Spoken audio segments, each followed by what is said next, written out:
We are Steve and Jill. Together, we've been buying and reselling land since the 90s. Our data-centric approach leaves our buyers asking, how can you sell it so cheap? Here on the Land Academy Show, We answer that and more. I'm Steve and Jack Butala. And I'm Jill DeWit, and this is the Land Academy Show from the road. Sorry, I had to just throw that in there. This is episode number 1957, and today we are talking about the land component of affordable housing. It's an in-depth discussion that we had in the most recent Career Path alumni call. And then Jill's going to talk about the role of marketing in this, what we call modern land flipping, currently.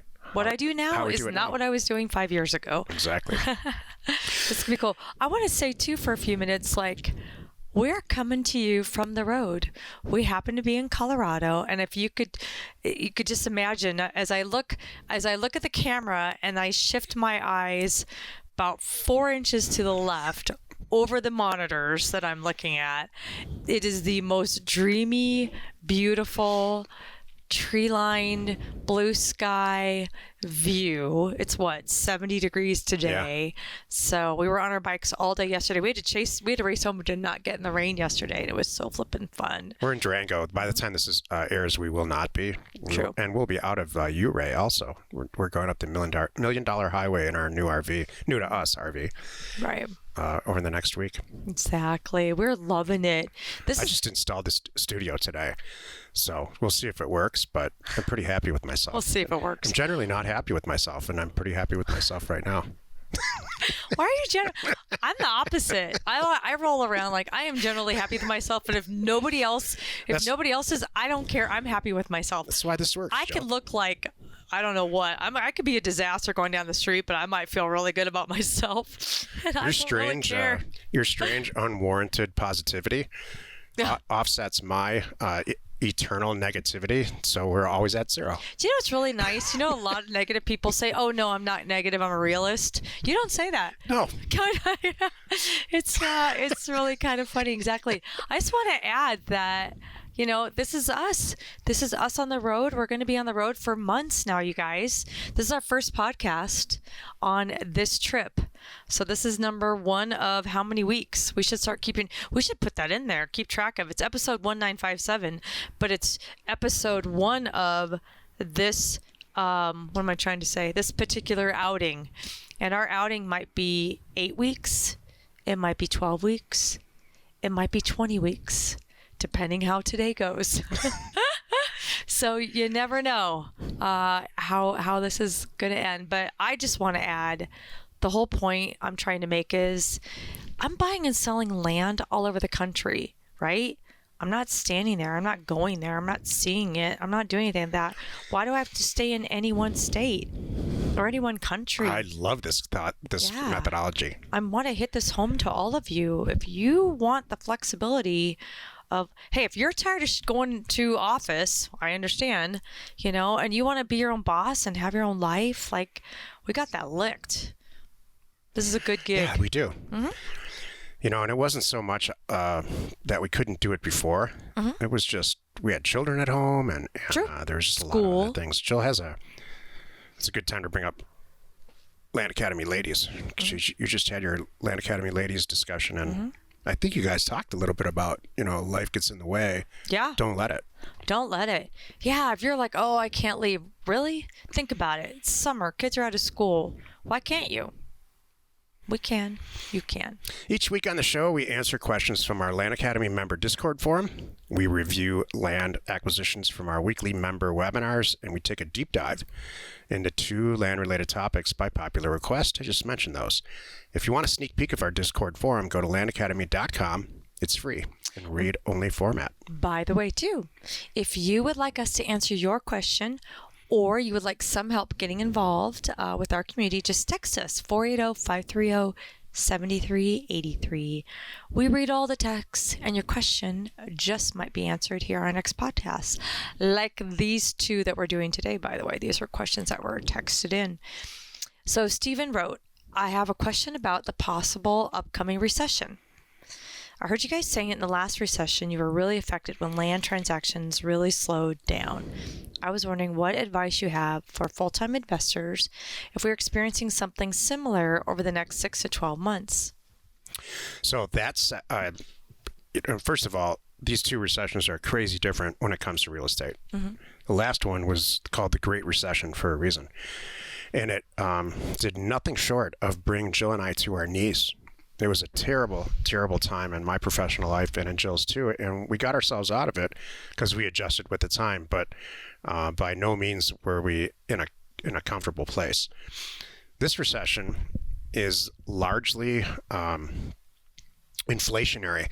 The last one was mortgage and banking driven, so it caused a lot of foreclosures and subprime mortgages, and it was real estate based worldwide, starting in New York. This one, it's not the case. It's not real estate based. It's not mortgage based. It was caused largely by, I think, COVID. And so what we're about to experience, if we do at all, in the next 6 to 12 months is higher interest rates, which means, combating inflation. So where you're really going to see it in this recession is at the grocery store and if you finance something like a car. And Or you a have house. real control over both of those things. You have a lot less control over housing and accidentally signing a bad mortgage, which is, we didn't sign a bad mortgage, but nobody was buying real estate. And so we had all this real estate. So we had to come up, and when I say we, I mean Jill, came up with a very creative idea to take the existing inventory they had, which, by the way, we paid way under value for, and liquidate it as we needed it, and to buy new stuff? product. That's really what happened. That's true. We adjusted, and then we went out and bought because it was so much lower priced. Right. That's some amazing inventory. So as a full-time investor, number one thing I would say, buy for cash. So then you're not affected. Who cares what the interest rates are? You paid cash for it. And there's a lot of people out there that are going to need the dough. You're going to get some better deals. So that's what we're finding. I'm still trying to I want to be cash heavy right now so I can buy these great deals as they come along.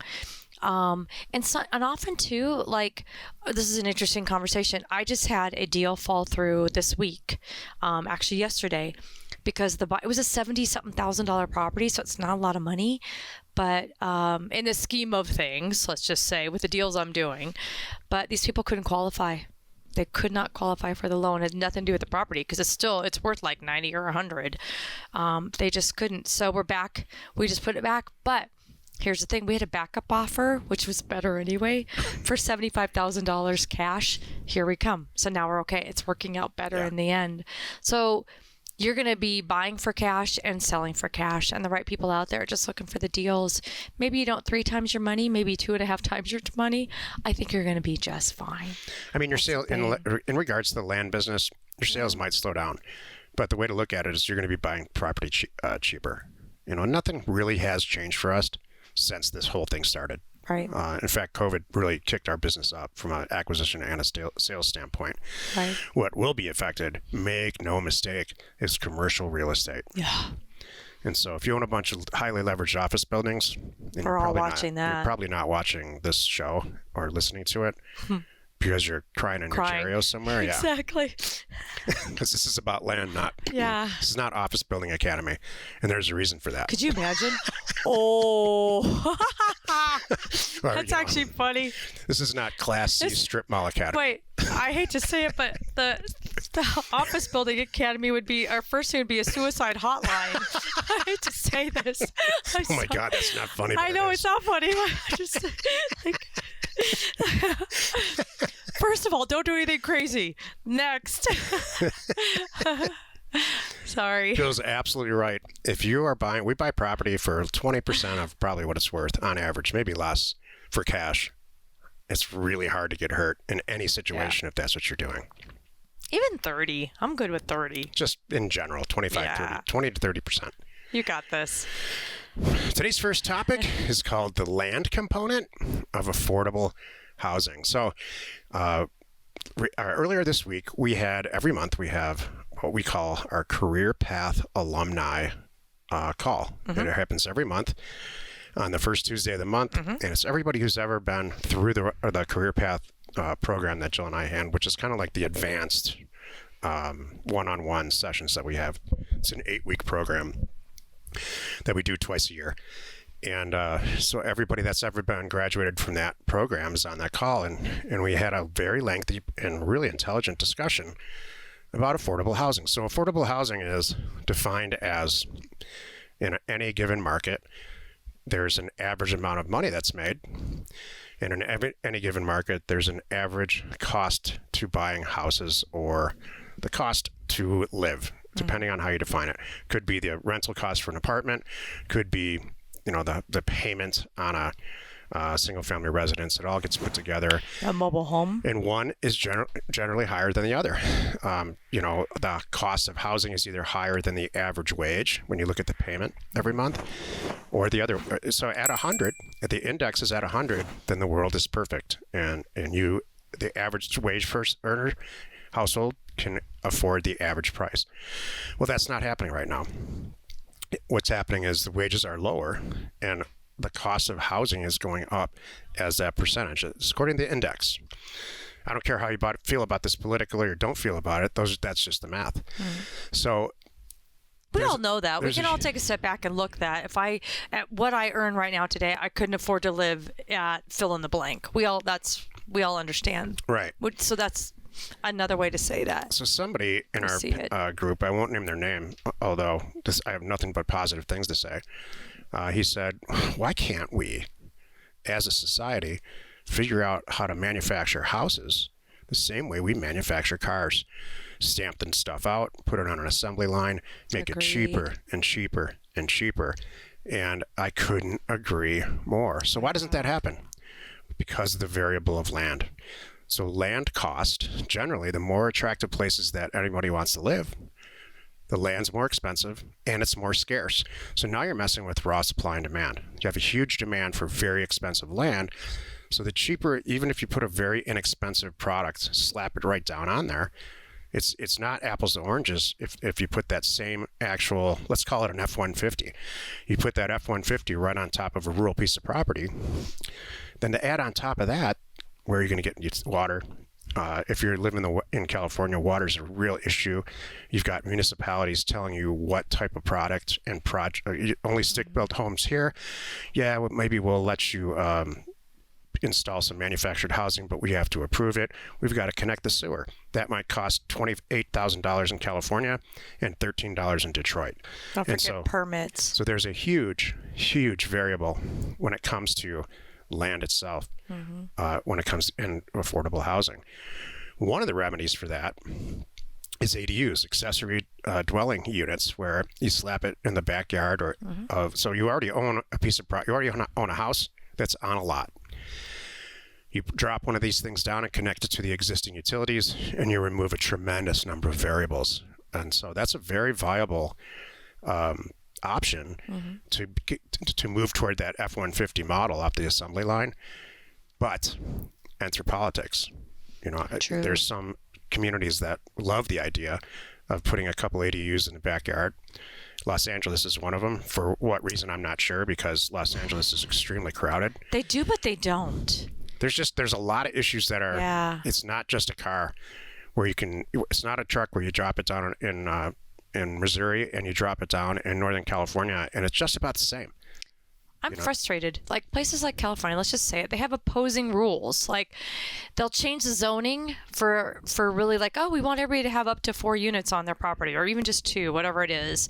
They'll just automatically across the board pick chunks of areas and change the zoning that they can allow this. Yet then the permitting things don't go against it, and then the parking allowances go against it. There's all these opposing things. It's almost like you can't. It's so hard to untangle. Jill's exactly right. Yeah.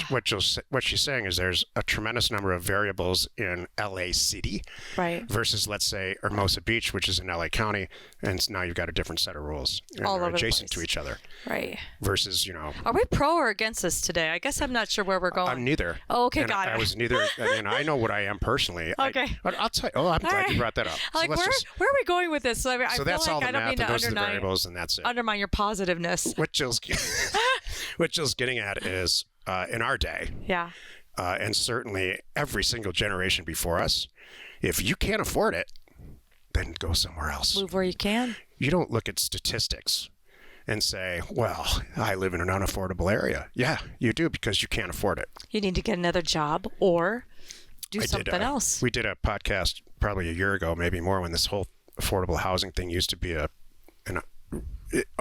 affordable housing is a huge topic right now. So I did a show called Affordable Escalades. Since we're comparing cars. Right. If you can't afford an Escalade, you don't whine about it. True. You just buy a cheaper car, or you buy a used one. True. And you have the same options with housing. If you can't afford where you want to live, which is my entire life, excluding right now, right, I can actually afford where I want to live. And I lived somewhere else. True. So there's a huge whine. What Jill's getting at is there's a massive whining component to this, instead of just actually doing something about it. I don't get a better job if you want to live there. Well, okay, hold on a moment. I'm not saying there's whining, but there's just like opposing stuff. Okay, you are. Okay, good. But here's how I was thinking of this. So how I see affordable housing in our world is, there's a lot of places you can go and a lot of things that you can do that are very affordable. The tiny house thing is still not done. I still think there's a buzz for tiny house. It's quieted down though. Have you noticed? Yeah. It's not like everybody's all excited like they were. Everybody, when it first came out. Not that fun to live in 100 square feet. Every single person said, I want a tiny house. I'm going to do this. It's so cute. Isn't this great? Look at my boyfriend and I and our kid and our 2 dogs or whatever it is. I'm like, really? You're all living in that thing? And we only need a 4x8, or something. It's that has worn off. But legislature doesn't necessarily make it easy, which makes They make it harder. They do. But the beautiful thing is there's places that are. This is my thing. If you're trying to do this in San Francisco, maybe a little difficult. However, maybe you're somewhere in Texas. There's a lot of places in this country that are beautiful, that are way more tax friendly, that have a lot less regulations, that you really can afford to have a nice life. I think what's bringing this up is what we're doing right now. So we leave Arizona, we're going to Colorado. We're in Colorado, right? We're all over Colorado. There are even parts of where we are right now. We're like, why is this bad? Come on. I'm not in Denver. I don't want to be in Denver, by the way. You can drive not too far, have a nice life, and it's a lot less expensive and beautiful. And so we're driving around the country, for the next several months, and most of the times we keep saying, what's wrong with this? Look, we're saying that right now in Durango. Yeah. This is so sweet. There's so many times Steven's like, look at that guy driving his own tractor around. Like, what a sweet life that guy has. His little downtown over here looks like there's 3 bars. They have a grocery store, and I'm sure he's growing his own vegetables. And Talk about healthy outdoors living. What's wrong with this life? I think sometimes we all get just a little too. I don't know what it is. It used to be keeping up with the Joneses or something stupid. That's what the saying was when we were raised. Like, you're trying to one up the next guy, and you're trying to have the cooler car in the driveway, or the bigger house, or the fancier watch. Oh yeah, you need a Rolex or whatever it is. I don't think that's that. That's not this. I know what you mean. It used to be that. That used to be that. So I still think there's people that don't think the way, that just take a step back, see what you can afford, and make some changes. What she's saying is that the phrase affordable housing has never been brought up since, and it began around COVID. True. Around that time. I'm not saying it's a result of that, but affordable housing is the result of raw supply and demand. Mm-hmm. And so there's less demand in a rural community, so it's cheaper. There's more demand in an urban community, so it's more expensive. Mm-hmm. You yourself have control over how much money you make. Mm-hmm. Complete control over how much money you make, and 90% control, I would argue 100% control on where you live. Mm-hmm. I've asked several people over the course of my entire professional life, why do you live here? Right. Because I'm from Detroit. I grew up asking that question. Why, even to my parents, to everybody, why do you live here? Right. And they'll say things like, well, this is where my family is. Or, yeah, you have control over that. Or one person's answer was, well, where did I get my dry cleaning done?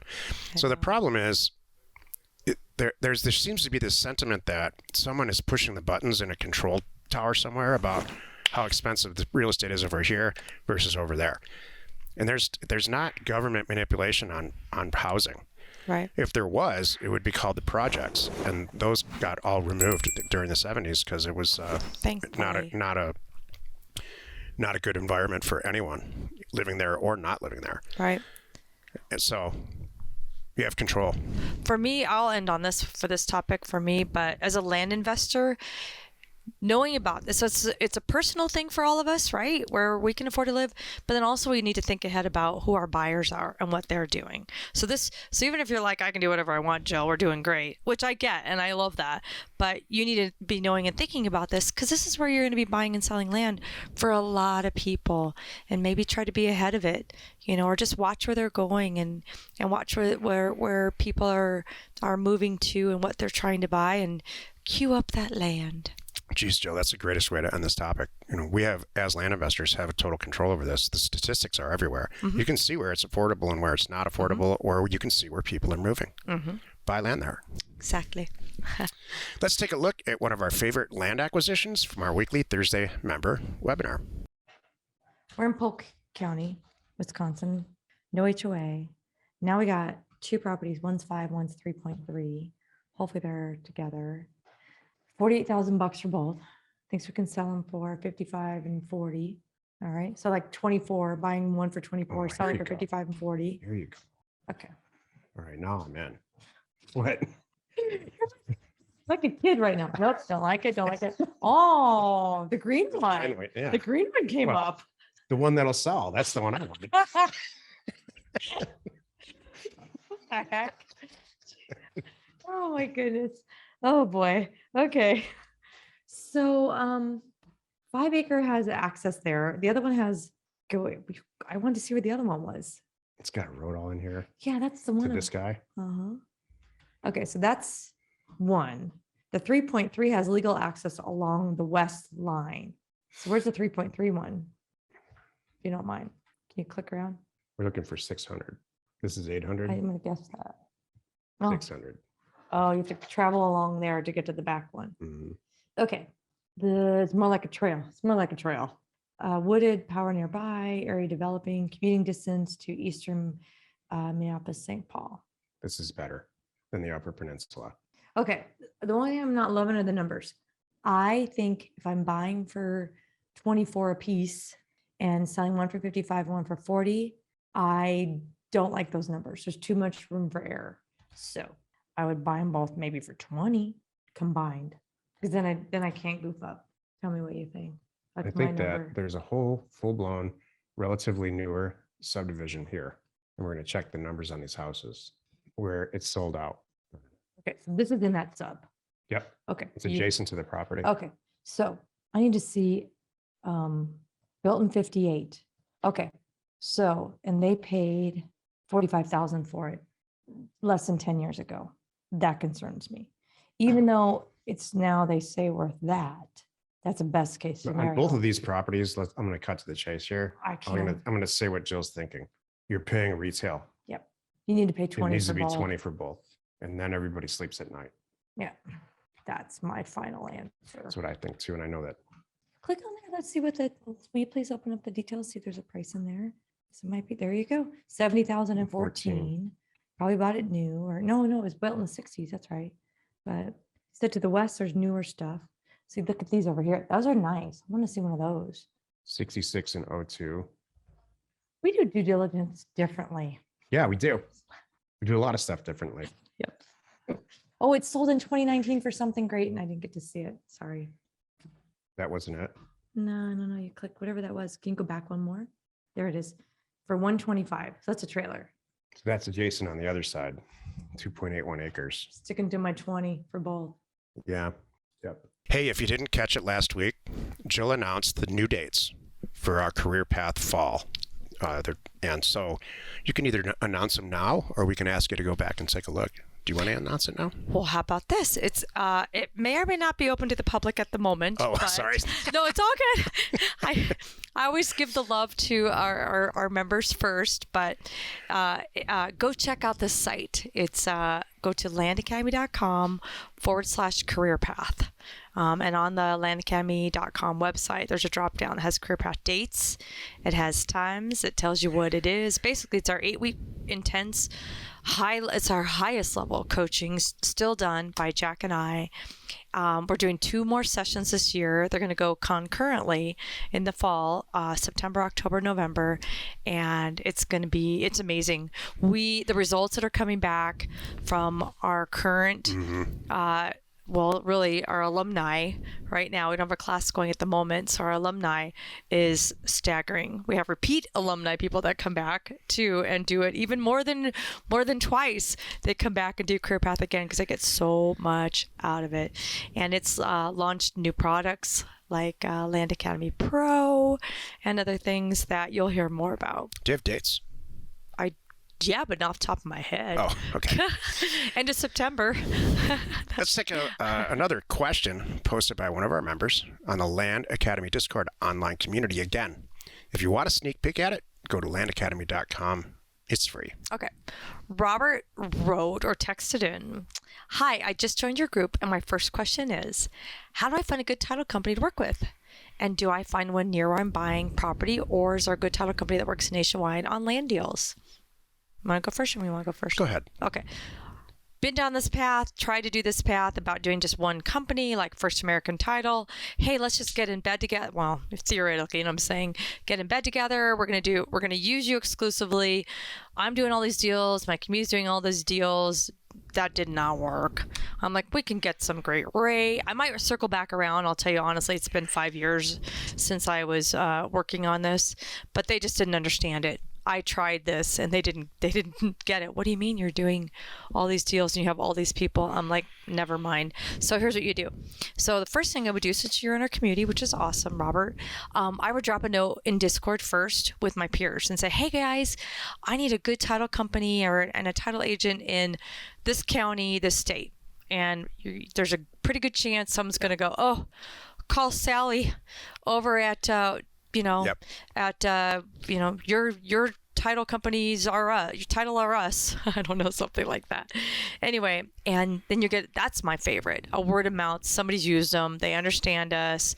They know how we roll, cash, and we're investors. And there's going to be more coming at you kind of thing. So I would start there.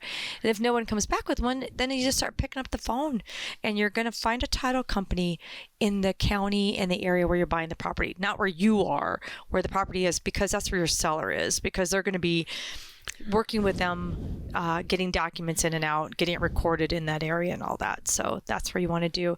The conversation is really easy. You're going to have a couple questions right off the bat. My first one is going to be, how much does it cost and how fast can you close? Those are the 2 most important things I want you to cover. I want you to let them know that you're an investor. If this goes well, you're going to have more than one for them that you're going to be sending their way. This is the first one. And I want to know how fast are you guys taking. Remember, I'm an investor, super easy, buying for cash. There's no financing. Oh, and by the way, there's no agent involved. It's just myself and the seller.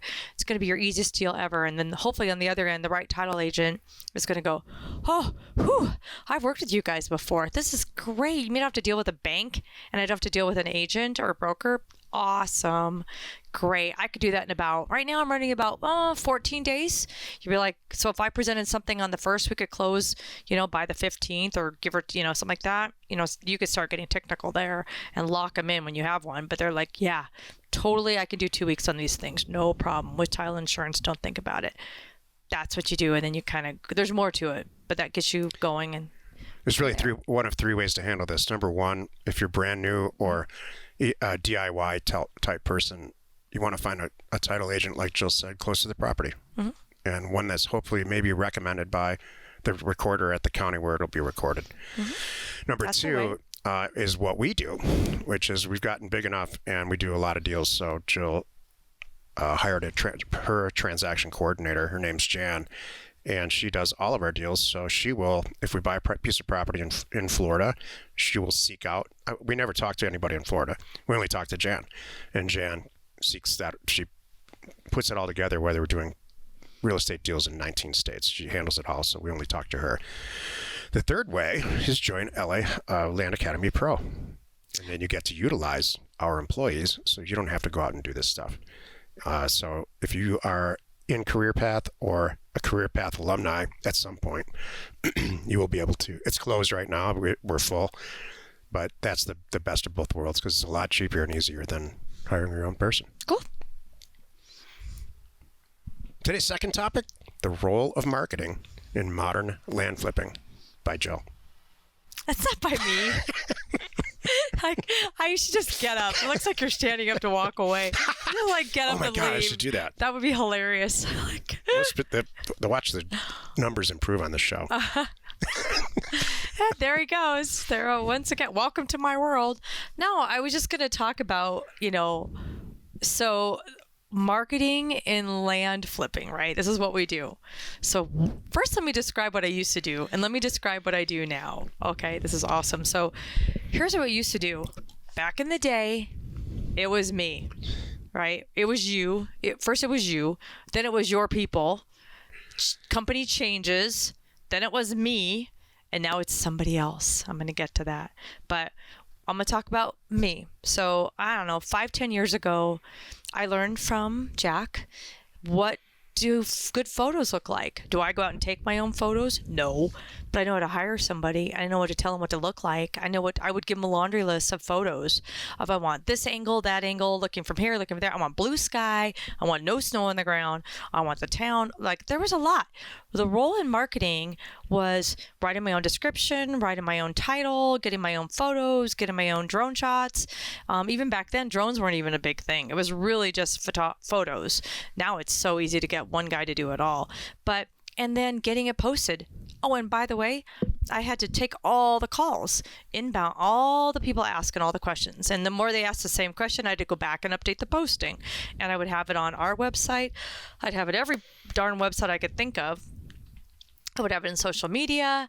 I would have it on flat rate MLS listings. I mean, basically the point is, I did it, right? We had to do it ourselves. Let me fast forward to today. So today, and I wrote down a note here. Yep, we are eating our own words. Because this came up this week. Someone was asking me some point blank questions it's Land Academy Ladies, but it's soon to be Land Academy W. That's it. We are Land Academy W. We officially voted. That's it. We love it. So it's Land Academy Women. Like ESPN W, by the way. That's where I stole it. So we are now not doing any of that. I am baking in on all of my deals somebody else to sell the property to me, for me, I should say. And they are brokers and they are agents. So I will spend more time now, extra time. How's my time spent? Not with a photographer, not with a drone guy, not writing the description, not doing this. Now my time is spent while my property's in escrow, getting ready to close. I am trolling all the brokers in that area. I'm on all the land selling websites and just regular, Realtor, Zillow. I'm finding my favorites with who has recent sold properties that are just like mine in my area. I like the numbers. I'm looking at how fast they did the transaction. I'm looking at their listings. I'm looking at what they wrote. I'm looking at the photographs, and then I'm calling those guys. So by the time my property closes, and I can do this in one afternoon, by the way. It's not like I'm spending weeks on this. One afternoon, I'm sitting down. If I don't have one already, I'm like, well, now I need to find a guy to sell this property, and I've got more coming in this area. So let's see, who do I want to start with? I'm going to call like 3 or 4 brokers, see who answers the phone, see how we communicate, see what the commissions are like, how we connect. I've already seen their work, so I wouldn't have called them anyway if I didn't know they couldn't do it in that area, because I've done it and I like their work. So it's really now how we connect. And then I want to find out too, hey, by the way, what do you think you could sell this for, and how fast you think you could sell it? It's that kind of a thing. And I'm letting them do it. Like, oh, whoa, Jack and Jill, hold on a moment. I've been binge listening to you. And in episode number 492, you were still cursing out brokers. Yeah, you're right. This is me. Oh, no, we all still feel the same way about brokers. There's no change there. Well, there is some of that. There's just a couple good ones. You have to find them. There is some of that. There is still going to be stuff that's not perfect, but you know what? I accept it. I'll tell you, even today, I just sent my transaction coordinator a note. We were messaging back and forth this today, and I'm like, what is this stupid form this person is asking me to sign?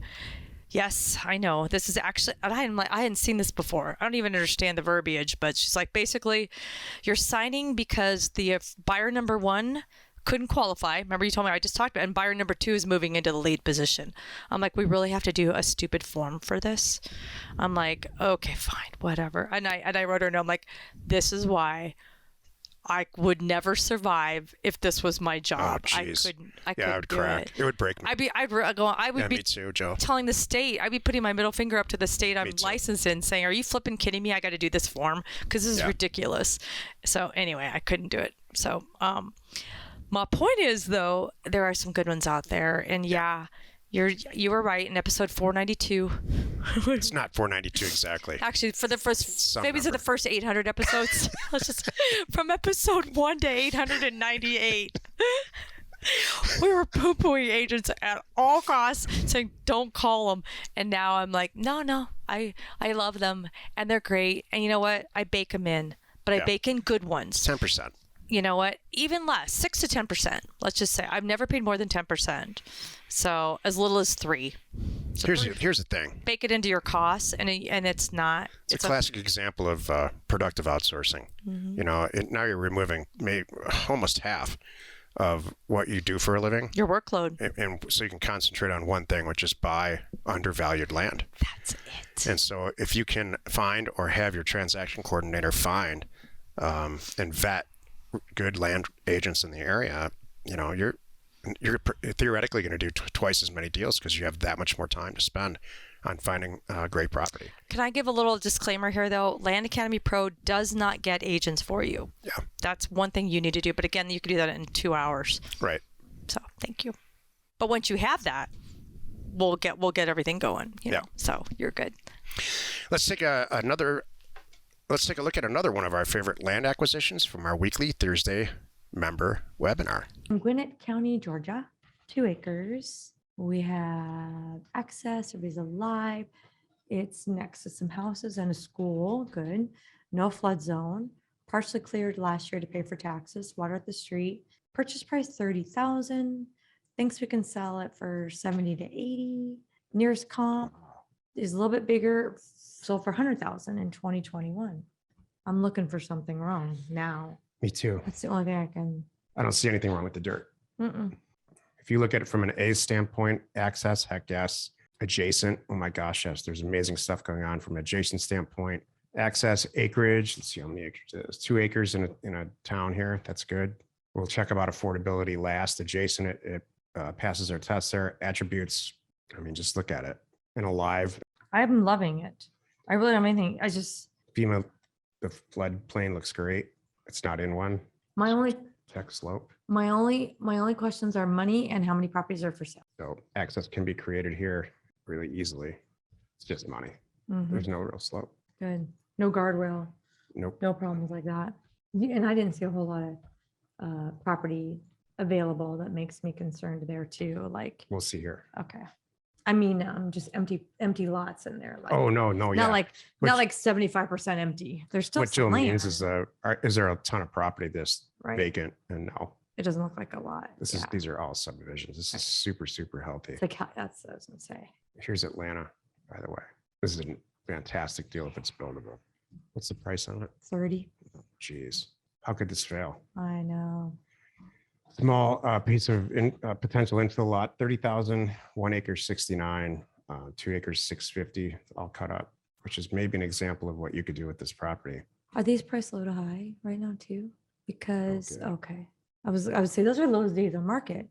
So I was hoping that concerns me. But that does concern, well, it's 1 acre for 60. That concerns me. Could have some problems. Towards the bottom of the lake, okay. Price cut, just like we were talking about. Mm-hmm. See, one's for 15, one's for 30. Why is that? 140 days, 118 days. So Carl, you know, it's Carl's career path, right? Uh-huh. So Why is one for 15 and one for 30? I wonder what can you let us know what your concern is and why this, of all the property deals that you're doing, why, what are you on the fence about here? Because these, like, look at this property here. This is way the heck out there. This is an infill lot. Like this house, 345, and you're paying $30,000 for a property that's a lot larger. That passes the 10% test. The How property's about the same size? You know what? That's my only concern right now, Carl and Sam. I'm also questioning, I hate to say it. I'd feel better if it were 20. 30's assuming a lot. I could screw it all up and then only sell it for 40. Yeah. That's my concern. Versus selling it for, 30 to 60, which is what you're shooting for. You still could sell it for 40 and get out, but see what the local agents say. Yeah, I'm feeling it. I just want a little cheaper, especially the way things are going right now. Price cut time. Purchase price cut. That's my new I'm thing. going to leave it at that. It's a purchase price cut. Wait. Jill, you have something inspirational to share. Yes, from Land Academy W. I love that now. I'm totally going to get some swag. We're going to get a logo and some swag coming. So hang on, everybody. It's really cool. So we were talking about, we alternate every month what our topics are. We get together at the beginning of every month and connect, and it's our community. And we go between a real technical thing to a mindset. We flip-flop from technical issues to mindset issues every other month. And this month, June, was a mindset issue. And we were talking about being productive and not getting hung up on stuff, things getting in your way.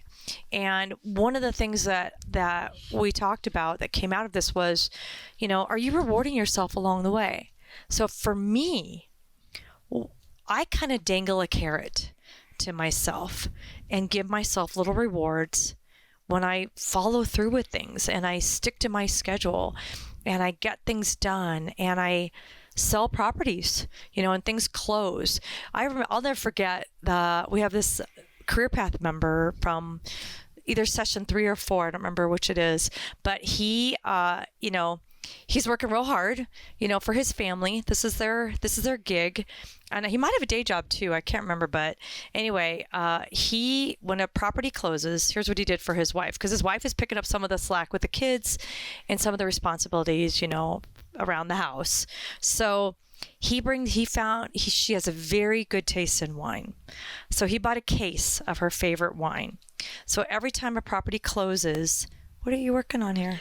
My topic after you. Oh, okay, got it. So every time a property closes, he brings out a bottle of her favorite wine. I want you to participate in this if you can. Mm-hmm. So, and that's the reward. And she gets excited. So every time it closes, she sees a bottle of wine coming out and she goes, oh, ding, ding.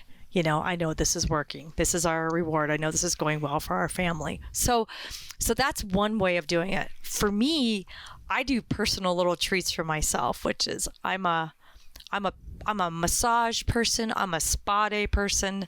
I'm that kind of a reward person. So whatever it is to you, we talked about, again, this is Land Academy W. So we talked about get a house cleaner, do some things. What I think too is like something like that. It's not only a reward, like I never have to clean my house again, but also it's saving time and energy for me. So I'm focused on this other stuff too. So I want to make sure that you're rewarding yourself along the way. I think it helps keep you motivated. I think it's a little bit of a celebration too. I mean, why not? If you're not celebrating yourself and celebrating your individual company, celebrating your deals, celebrating your wins, then why are you here? I know you want to get this big bank balance, but I want you to celebrate little things along the way because I think it'll keep you going. Men don't have this. At all. Nope. Oh, hold on a moment. What about the men goes. going out and having some beers, celebrating that's like going to happen anyway. Oh. That's going to happen. Oh, even if Friday you have a bad Saturday. day, you're going to go out and celebrate that. Even more. Not celebrate, but. Okay. Alcohol is the cause of and the problem in their. Here we go again. Is this an Al-Anon? Girls, men, it's different. What do you guys do? If you're our age or older, during daytime TV, the 6 times you watched it in your entire life, you remember that Calgon commercial. Calgon, take me away. This is what Jill's talking about. Now what you see is these commercials for chocolate. Just take a little moment out of your day and treat yourself. Oh, right? like a Lindt chocolate or the Dove. See, she knows even the brands. You don't see, have a Budweiser during the middle of the day. You don't see that, and you won't. Men playing the long game, and so at the end of the year, they might say, "Wow, it's a pretty good year. I did 13 deals. I made about $780,000. I'm going to go buy a new truck." Okay. And, well, that counts too. I'm going to pay the taxes on it. All right. And I'm going to pay the taxes on the year, and I'm put $500,000 into the bank and slam it towards my goal of $9 million to retire. And so it's not a daily little pat on the back. I need a little break. I never said mine was. No, well, I don't. I know.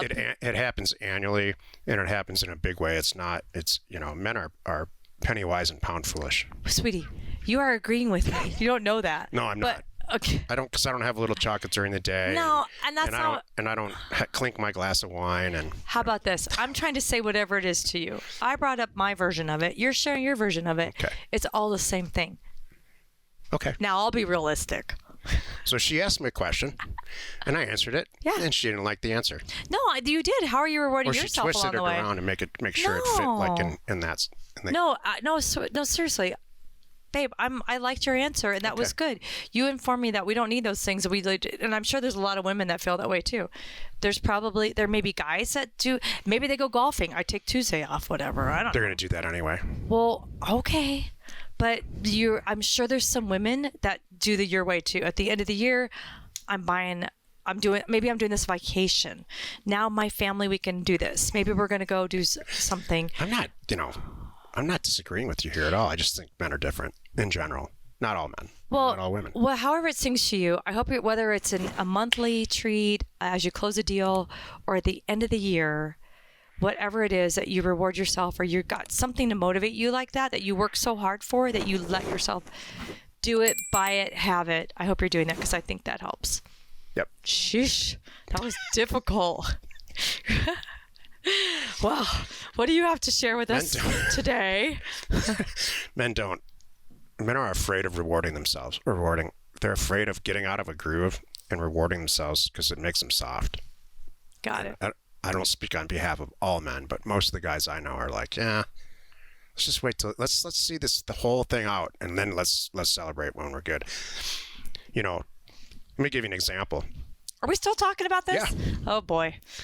What do you think a coach says in the middle of a hockey period? If the team scored 2 goals and the other team scored 3 goals, he doesn't say, "Great job on those 2 goals." No, only Ted Lasso says that. Everybody else says you're an idiot. Everybody else, every other locker room is "you losers." No. Yeah. But Ted Lasso's like, "Are you having fun?"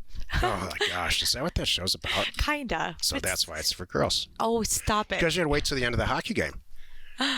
Really, end of the series and end of the season, and to really start to celebrate, I think. Okay. Can we move on? Sure. All right. Are we still using this term, by the way? Yeah. Okay. Sure. All right. I didn't know if we were still promoting that. Do you have something man-planish to share? I do. Okay. Mine's called rating the 8 ingredients needed to succeed in land flipping in order of importance. This is a direct question in the most recent career path by one of the guys in there, and he, because he's kind of new at this and he's in a massive planning stage. And he said, "Oh, you keep talking about these 8 things you have to do in the anatomy of a land transaction. Mm-hmm. Which one's more important? Which ones are important?"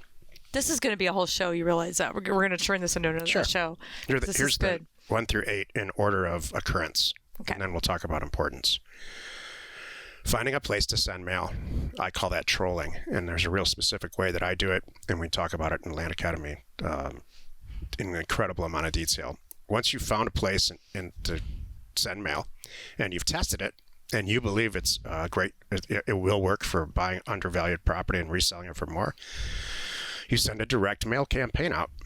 You send a mailer out. We call it a mailer. You price it correctly. It's usually around 15 to 30% of the actual retail value of land that's been active or sold in that area. So number 2 is you send a mailer out.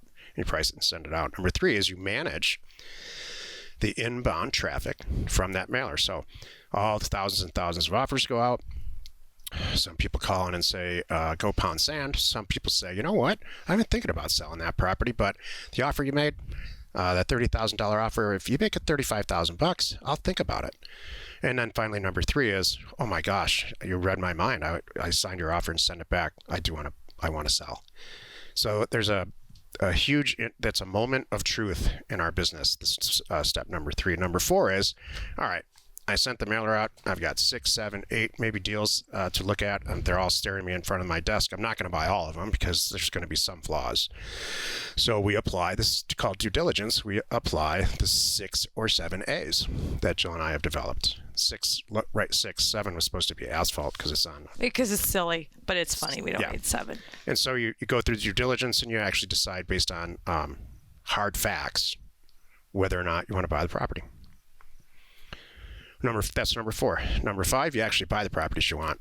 Number 6, you manage the sale of it. So now you bought it, you prep, and then you're going through the management portion of the sale, like we've talked about earlier. You find the right real estate agent, and you get the right escrow agent, and on and on and on. Number 7 is you sell the darn thing, which usually involves you clicking the back of your ballpoint pen and signing your name a bunch of times. Doesn't take a lot of time. And number 8, finally, is repeat. Over and over and over again until you have enough money and you don't have to do it or don't want to do it anymore. So the person who asked this question in our career path group is a very statistically minded person, and he's in this heavily planning for how many mailers yield an acquisition of those acquisitions, and on, endless questions like that, which I understand. In the planning stages, budgeting stage, you want to get a handle on it. And so he asked, let's rate them in order of importance, to which I immediately responded, they're all essential. Every single one. Every single one. Number 1, if you don't find the right place to send mail and it's not supported by data, it's supported by feelings or throwing darts at a board in your office, that's not good. It's going to fail. If you don't send a mailer, nothing's going to happen. Number 2. That'll fail. Yep. Number 3, which is what Jill does, and I can't express this enough because it changed my life permanently. The person that's answering your phone and putting these deals together needs to have some type of magic about them, which is what Jill has. So I did pretty well at it for a lot of years, many years, very, well enough to do it on the back of a yacht. When Jill and I joined forces, my job was on the desk for at least a year about how she handled, and I never said, Jill, handle it this way, or maybe you should do this over here. She just did it. It's like you were born with it. I was. And so this is critical. You can get away with, like I did, kind of being a dud on the phone. But if you have somebody like Jill, can I write a note for myself? You're going to smash it out of the park. But if you don't send the mail out, which is what I do in our relationship, she's not even going to have the opportunity to shine. So in the 4th one, you're staring at those 5 or 6 deals or 10 deals that came in out of the mailer, and if you choose all the wrong ones that don't have access or whatever one of the A's are, they're fatally flawed, you're going to have a real tough time reselling them for more. Mm-hmm. If you don't pull the trigger, number 5, and buy the ones, actually buy them, this happens with people. They get little cold feet. Not going to happen. If you don't get the right real estate broker, number 6, and manage that sale and manage that broker or agent until they find a buyer, fatal. Number 7, you just don't sell it. You buy a ton of property and you just I've had this problem personally. I'm really good at acquisitions and not really interested in selling anything. That's not good. And number 8, if you don't do that second mailer, it was all just for nothing. You just made a few, 10, 20, 30, maybe $100,000 one time, and you didn't repeat. Mm-hmm. Excellent. There's 8 components to this, and all kidding aside, they're all imperative. Keeps a lot of people out of this business, which is what I love. Me too. Don't forget, you can reach us for questions and help simply by texting 480-530-7383. Join us next Wednesday for another interesting episode, because you are not alone in your real estate ambition. We are Jack and Jill. Information and inspiration to buy undervalued property. We hope you found our content valuable and we appreciate your support. If you have not already, please check out our channel and hit the subscribe button. And your comments and suggestions help us to create the content you're here for. Hitting the like button helps to support our channel's algorithm and gauge your interest for future shows.